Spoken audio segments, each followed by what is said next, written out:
C, most coaches absolutely suck at webinar funnels. And it's not because they suck at marketing. It's because they don't understand these key things that I'm going to be going over today. Traffic, registration, webinar, and sales. The full 7-figure webinar funnel journey. So what's up? My name is Mark, and over the past couple years, my company has generated over $10 million in webinar sales. And in today's video, I'm going to show you the full 7-figure webinar funnel journey. That way you can make multiple millions of dollars using webinar funnels. This is you, and this is a vault full of cash. Hope you guys like my drawing there. All right, so let's get right into it.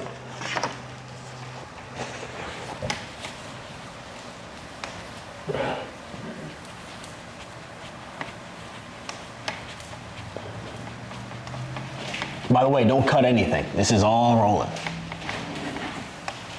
Okay. So, let's start with why webinars, okay? Why webinars, okay? So what are the funnels that most people run, funnels that you're probably running right now, okay? So we got VSLs, right? We got low ticket, we got lead magnet, lead mag, we got free groups, all right, whatever the gurus online are talking about right now. These are probably the biggest funnels that people are currently running at this moment. And why should you immediately abandon all of this stuff? And then why should you run webinars? Well, I believe you should run webinars for 3 biggest reasons, okay? Well, the reason number 1 as to like why you should be running webinars is because if you are an expert, the funnel favors you, okay? So this is an expert-led funnel. What do I mean by that? So, with how good AI is getting, which is like, it's getting absolutely scary good. Like, I was on a mastermind call with my good friend, Nick Fisher out of Gexa, and he was just telling me some of the cool stuff they're doing right now with AI. It's absolutely scary what AI can do. You can literally spin up an AI avatar to record the VSL, and you can just do all of this stuff really using AI. AI has not been able to replicate a live human on a webinar funnel. Okay, so what's an expert-led funnel? If you are an expert, you should be able to come on to a call, 60 to 90 minutes, and orate your expertise. This is why I love YouTube videos like this. This is why my channel is raw like this, because I consider myself somewhat of an expert at webinar funnels. I can yap and orate about this for hours on end. So you should be able to do that too in a structured way. This funnel favors you, the expert. It is the only expert-led funnel, actually. There are people that are probably in your niche right now that are running a VSL that are not qualified to talk about what the heck they're talking about. They got a free group, they got some lead magnets, they got a low ticket funnel. It's very easy to do that. Now, what's not easy is if you are not an expert, talking about your subject matter expertise live on a call for 60 to 90 minutes, incredibly hard to do, okay? So that's the reason number 1. Reason number 2 is webinars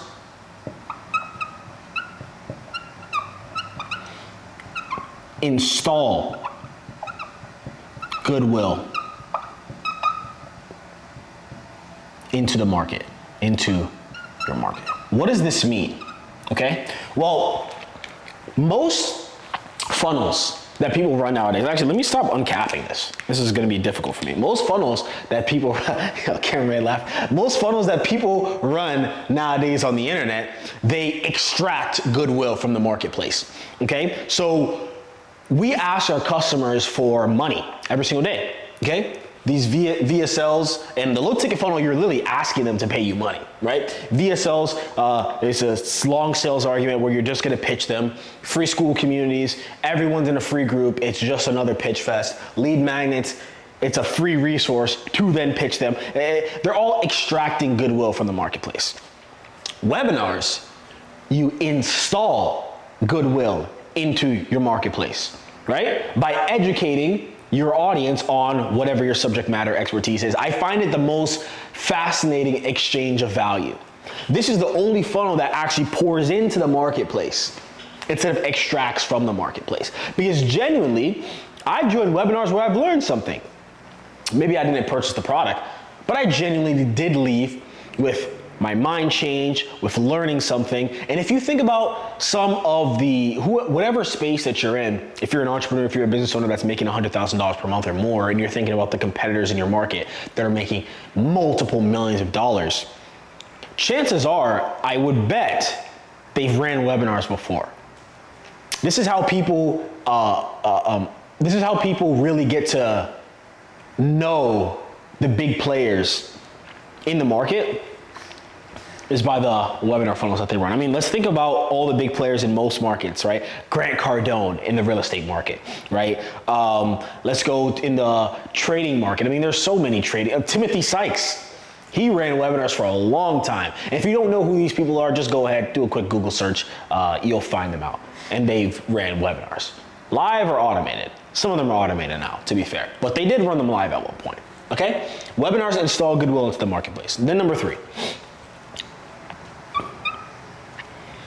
Webinars are one of the only funnels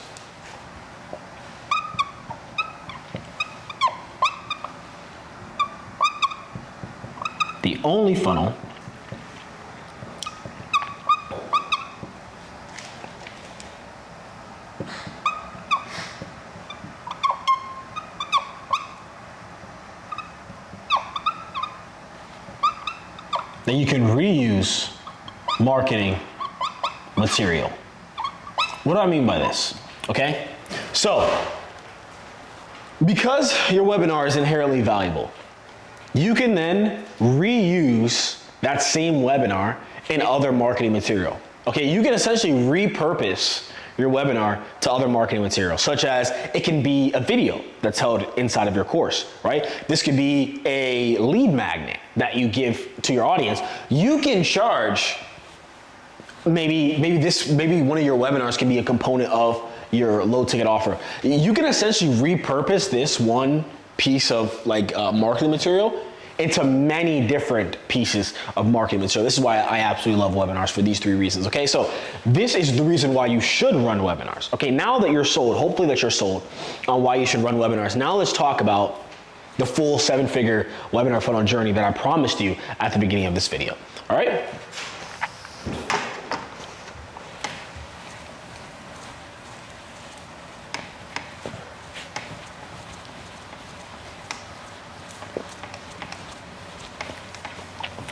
All right, let's get into it. The full 7-figure webinar funnel journey, okay? First, always starts with traffic, okay? Let's go. Traffic, okay? Then, registration.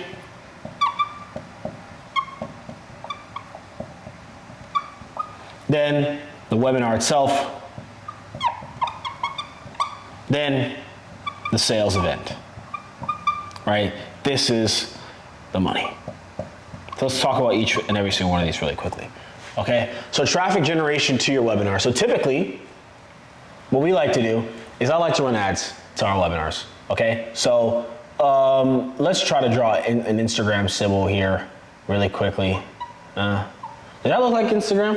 That's Instagram right there, T? All right, cool. Let's do Instagram and then an F for Facebook. So we typically like to run ads on Meta and so Facebook, Instagram, for our webinars. Now, why as opposed to organic traffic? Well, I found that we can control the inputs a lot more when we spend money on organic marketing. So on average, by the way, this depends on whatever your market is. So let's say that you're in more of the broad range B2C biz up markets, the more sexy markets on the internet. You can expect your cost per lead if you have good ads, by the way, right? Which could be probably a separate video on webinar ads. But you can spend your cost per lead to be sub $10. Okay? I hope that's right? Gator, the big gator points to I think that's sub $10 right there. So cost per lead should be sub $10, all right, if you're in the big markets. And I know as an advertiser, if I spend $1,000 on leads, right, at a $10 cost per lead, then I can expect 100 people to register for my webinar. Versus organic, you're kind of praying to the algorithm a bit here. Yes, there is a method behind the madness to a lot of organic content, but at the end of the day, the easiest way for me to, as a marketer, to be able to control inputs is to run ads, which is like, we like to start with traffic for our webinars, with Meta and Facebook ads, okay? Now, registration. This is simple. We send people to a simple 2-step funnel, okay? So, first step of the funnel is an opt-in form, right, where we collect name, email, phone number. So right here, we do it. Headline. Now the headline should promise some sort of outcome after they attend, well, after they register for the webinar, they get some sort of outcome, okay? So outcome-driven headline, always.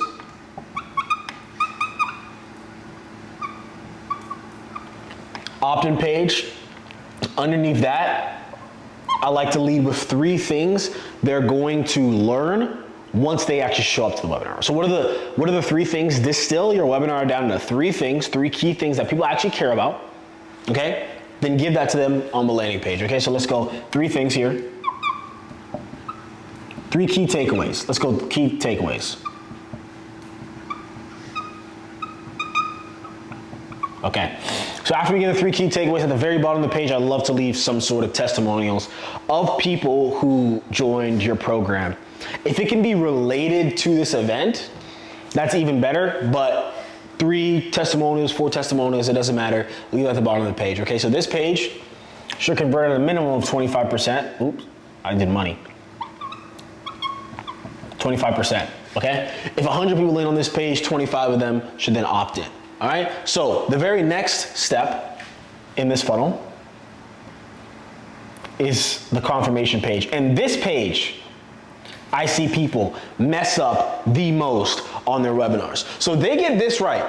They get a ton of people to opt in to their webinars, but they always get this wrong. And this is the page that I optimize for the most. Why? This is the page that then sets the tone for the entire customer journey, because it's not enough for you to then ask for someone's information and hope that they show up to your webinar. All right? So you need to make sure that you're seeding different beliefs, reframing people through the entire sales process. Pretty much you want to control the sales process on this page right here. So how do we control the sales process, okay? Number 1, you want a VSL on this page. Okay? VSL. Now, on this VSL, you should accomplish 3 things, right? You should congratulate them on the decision that they just made, right? On the decision to register. Number 2, you have to talk about what they should expect next, okay? So I found through most of our funnels, the reason that people don't buy is because of a failed expectation of what's next. They're confused on the journey that they're about to take through the sales process. So you have to be incredibly clear, okay? You're gonna get a couple emails, you're gonna get a couple texts. You actually just got a text right now from our team. You may get a call from our team. You may get this, you may do this. Tell them what's next, number 2. Then the last thing that you wanna do is tell them why they should show up. And what I love to do in this video right here is literally tell them, majority of you watching this video are not gonna show up. Majority of you watching this video may not even implement everything that I'm going to tell you, but for the people who do, you're going to make a lot of money from your webinars. You do the exact same thing on this page. What does that do? It disqualifies the people who are not a good fit for your offer, right? And it invites the people who, the serious humans I like to call them, the serious humans who are gonna take the next step, that you're the person that's more than likely to serve them once they actually show up to the webinar, okay? That's number 1. First thing that's on the page. Next thing that's on the page is we put a form on this page. Now this form, we call it the intake form. And this accomplishes a couple different things. Number 1, on this form right here, you can ask qualifying questions for whatever market that you're in. So think about what makes a lead qualified to you. Then ask the most important question on that form. So whether it's situational, whether it's an income qualification, which people typically like to use, right? But if you're not in some sort of biz op market, then it's probably a situational question, right? So how important is it to you to get this specific pain solved right now? Have you tried other things in the past? Situational, okay? Then based off of the answers to this form, you then condition your pixel on these qualified leads. So you tell Facebook, hey, you tell Mr. Good Old Zuck, hey, right? These are the type of people that we want, right? These are the type of people I want to always see my ads, to show up to, not see my ad, but show up to my webinar. Find more of them for me. This is where a lot of people get wrong with their webinar, and that's why you got a bunch of turds on your webinar right now, because you're probably not using this form. The very last thing that this form does, and even more importantly than pixel conditioning, is it lets you know what people care about you talking the most on their webinar, on your webinar. Okay? So I ask an open-ended question on this form.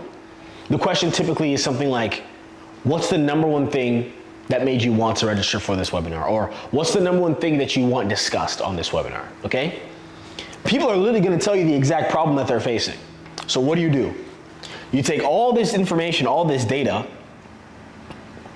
and you push it to the very next step in this process, which is the actual webinar itself. I can't stress that enough to you. Please do that. Okay? Cool. So, recap, we got traffic, registration, so you now know the simple two-step funnel that we use. Registration, thank you page. This is this exact two-step funnel that's gonna make you a crap ton of money for your webinar. Okay? Cool, we have webinar, now we have sales. Oh no, now we're on the webinar. Okay? So let me talk about that process here really quickly. Let's use a different color. We've been using a lot of black.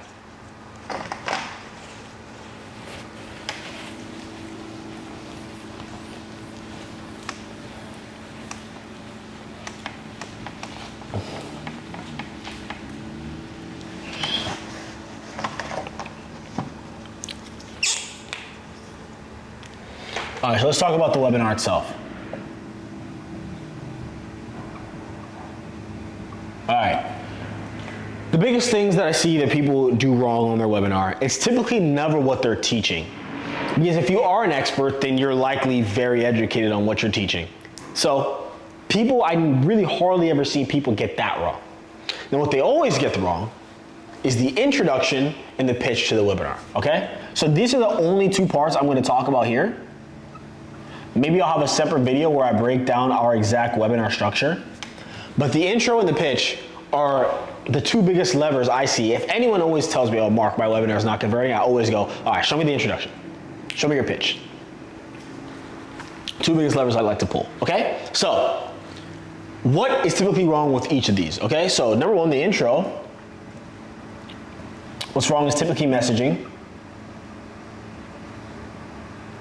And for the pitch, what's wrong is typically offer. So on your webinar, these two I found to be the biggest levers to pull. And typically, the bigger level is messaging. Now why? I had to learn this the hard way when advertising.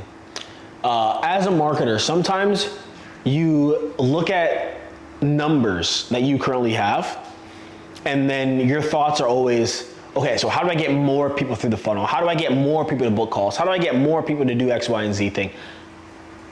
When typically the answer is, okay, screw getting more people. Let me get the right people. Who are the right people that are gonna purchase my offer, that my closers are gonna come on, they're gonna say, yo, let me buy this right now, okay? That's always messaging. Because people, the only way that you're gonna be able to sell to people, especially on a webinar, is if they feel like the offer was made for them. If they don't feel like the offer was made for them, then they're gonna bounce, they're not gonna buy your stuff.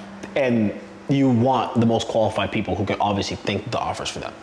So how do you do that, okay? What I found, that you can do one of two things. Actually, you can do a couple of different things on your messaging, okay? Let's break this off into branches of messaging, okay? So there's messaging where you're speaking to someone's current situation. Okay? There's messaging where you're using the buyer's language.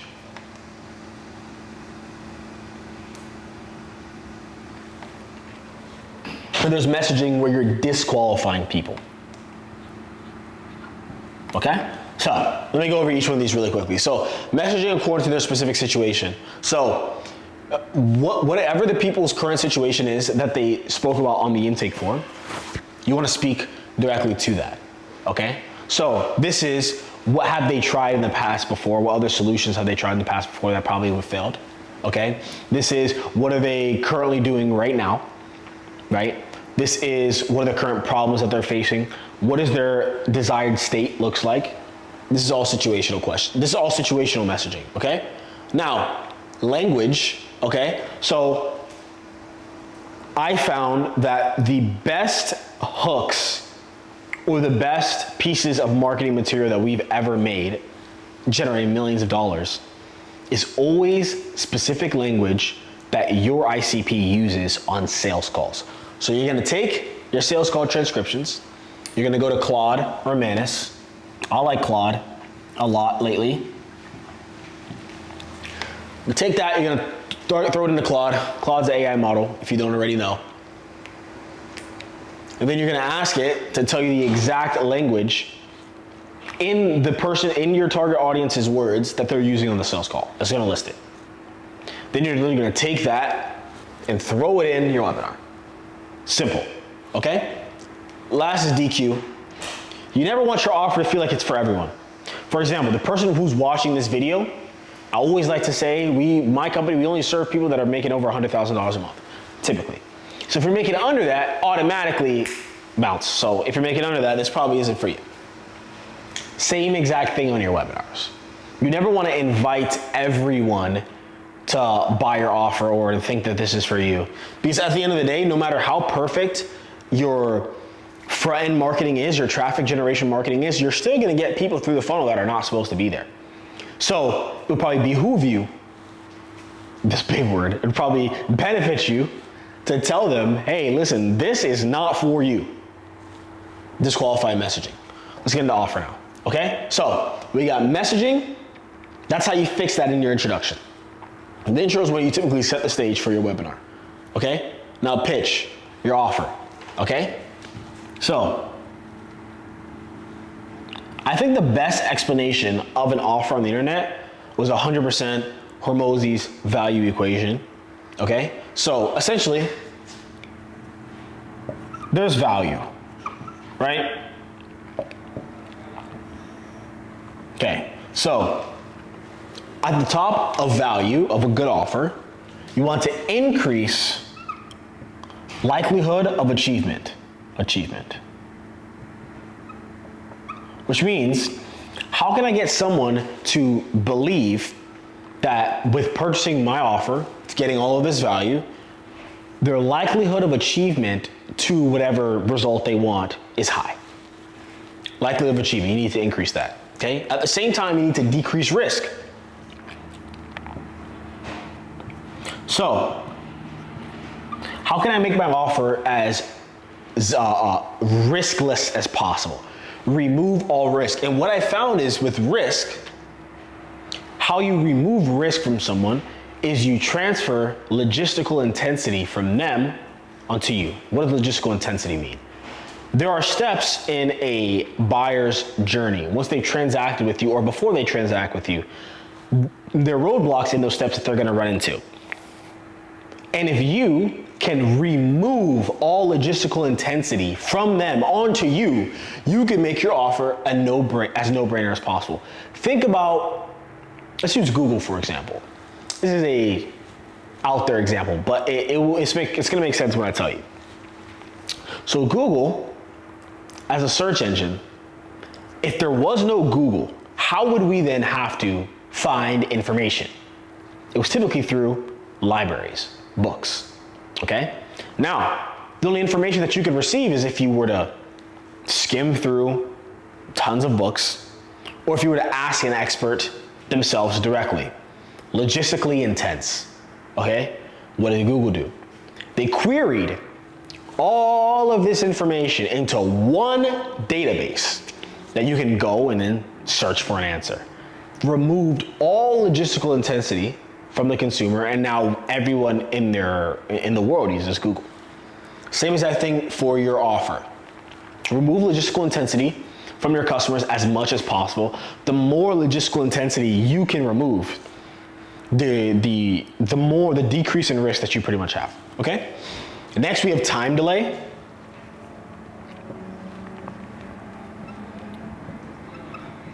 Essentially, how fast is it going to take me to get the result? You want to decrease the time to result as much as possible. Okay? And I'm not gonna lie, I'm blanking on this other one. If you're in the comments right now, tell me what this other one is. Okay, but essentially, you want to decrease the bottom amounts, increase the top. And that was what makes a no-brainer offer. That is the simplest way to explain that to you. So take a look at your offer and ask yourself, am I removing risk? Am I transferring logistical intensity onto me? What's the delay in time it's gonna take someone to get the result? And what's the perceived likelihood of achievement that they get the result, okay? Typically, if you are legit, this is pretty much easy. Increasing the perceived likelihood of achievement. This is through testimonials, case studies. This is through, sometimes it's narratives around your offer. So for example, AI is huge right now, right? And the entire market sees so many people making money with AI, making these Claude mini bots, doing all these cool stuff, okay? So you can lean into an existing narrative of people already making money to then say, hey, listen, if everyone else is already doing this one thing and seeing results, what makes them any different than you? You're increasing their perceived likelihood of achievement. Okay, cool. If they're making all this money, it makes sense that I could get a small piece of the pie. Okay, that's huge. If you can lean into an already existing narrative that your customer already believes. That's called a presupposition. Okay, so this is a webinar. Okay, this is where I find most people mess up at. Okay, intro, pitch, messaging, offer, all these three different things. Okay, now let's get into the very last thing, which is sales. Okay, now on our webinars, on any webinar in general, you can either go direct to cart or you can pitch a call. What we're seeing right now is working the best. All of our clients, they sell high ticket products and services. So we kick everyone to a sales call. So I'm asked all the time, why not the people who are there ready to buy, hot and ready, why not just send them to a checkout page to purchase your high ticket offer? Well, this is the issue that I typically see. The power of human influence and persuasion is very undervalued from business owners typically, okay? So most people's argument for not wanting to send people to a sales call is the fact that you're giving up sales commission, which 100% you are, okay? But what are you getting in return though? Okay? Let's say that you're someone who pitches on the webinar, okay? On a high ticket offer. I typically recommend if it's above $29.97, you should kick it to the sales floor. If it's below $29.97, you can sell that on a webinar, you yourself as the offer owner, okay? Now, let's say that you did the opposite though. Let's say that your offer is $5,000 and you were to sell it on the webinar. I want to break down that math to you of what will likely occur, okay? Because I get asked this a ton, all right? So let's say you have 500 live people. 500 live, that's not that big enough. So say 500 live viewers, okay? Now typically your conversion rate will be about, if you pitch on webinar, it'll be about 7 to 10%. Right? That's what you want it to be. On a $5,000 offer, it's not gonna be that. Let's say it's 3% of people take the offer, okay? Especially if we're talking about cold traffic. $5,000. All right, this is a 3% conversion. What is this? T, well, what's that math? 500, 3%, 500, 10% is 50. 1% of 500 would be... You said 3% of 5,000? Yeah, of 500. 3% of 500. 15? It's 15? Yeah, it's just 3 times... Yeah. Good math, good math. 15. So 15 people will take this offer. No way that's 15. Yeah, because 3% of 5,000 is 1. No, 500. Yeah, so I just got rid of the 1, or the 0. It's 15, I promise. 3% of 500. All right, 500, 15 times 5,000. Okay, so 5,000 times 10 is... That math is wrong. There's no way it's that. What's 5? No, it's not 15. What is that? 500 times 3%. 3% of 15. Or 3% of 500. It's 15. It's 15. All right, so what's 15 times 5,000? What is it? 15 times 5,000? 75,000. 75,000. Okay.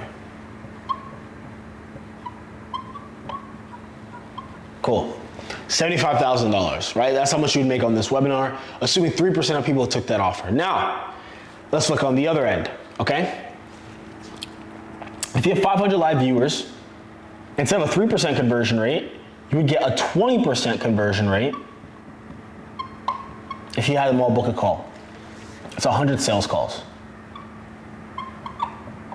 Okay? Now, let's factor in show rate. Let's say you get a 70% show up rate, so you have 70 live calls. Okay? Now, out of 70 calls, let's say your team closes 35%. What's 35% of 70?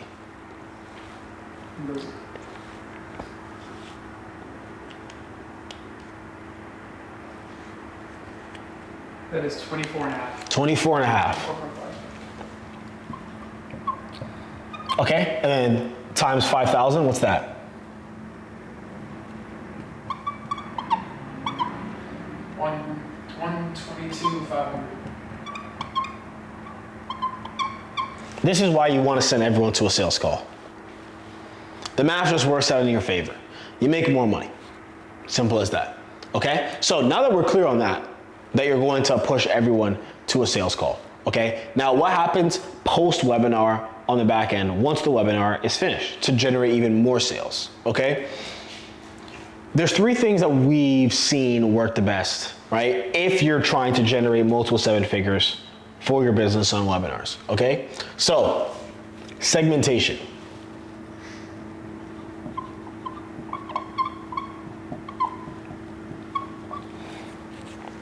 All of these 500 live viewers are not, you should not treat them the same, okay? What we started doing and what we've seen work the best is segment out these viewers based on action, okay? Some of these people stayed 10 minutes, some of these people stayed 15 minutes, some of these people stayed all the way until the end of the pitch, okay? So we're gonna segment out these people. And then once they're segmented out, then you're going to tag them in your CRM, tag them on your email list, and then hit them with targeted marketing material. And then the sales team will work backwards between the warmest, highest intent leads to the coldest, lowest intent leads, which are typically the people who stayed on the webinar 5, 10, 15 minutes, okay? Segmentation works extremely well to make this number higher, okay? Next thing, post-webinar, retargeting.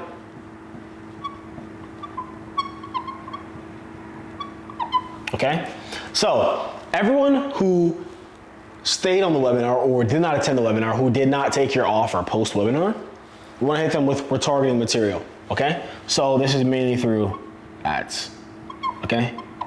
Pushing all these people to take an action, which for us right now is typically to schedule in a sales call. Okay? Segmentation, retargeting, right? These are the biggest needle movers that you can use outside a webinar. The last is setters. Okay? So, what we've seen is that pre-webinar and post-webinar, your setting team can have a huge difference in the overall success of the campaign. Okay? If you have 500 live viewers, some of them are gonna book a call due to segmentation. Some of them are gonna schedule a call due to retargeting. Now, what do the rest of them need to book their calls or for us to extract revenue out of them? The setting team, all right? So this is setters dialing leads who did not attend or did not buy or did not book. You want setters hitting all of these different segments, which I guess is tied into segmentation. Then with that, instead of $122,000, we could increase that to 150, 170 post webinar. All right, that's how your ROAS goes from a 2x to a 3x, 4x, 5x by running this exact system. Okay?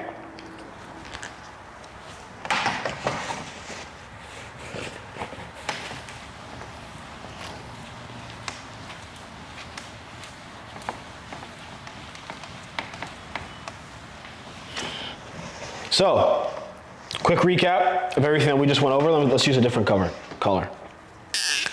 This is you.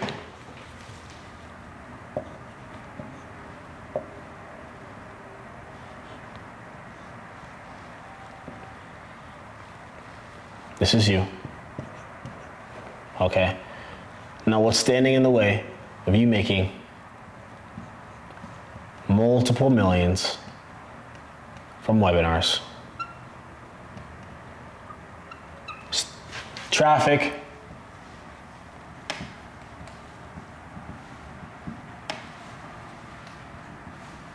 registration, which is everything pre-webinar, the webinar itself, and sales. On this other side of all of that is big old dollar bills.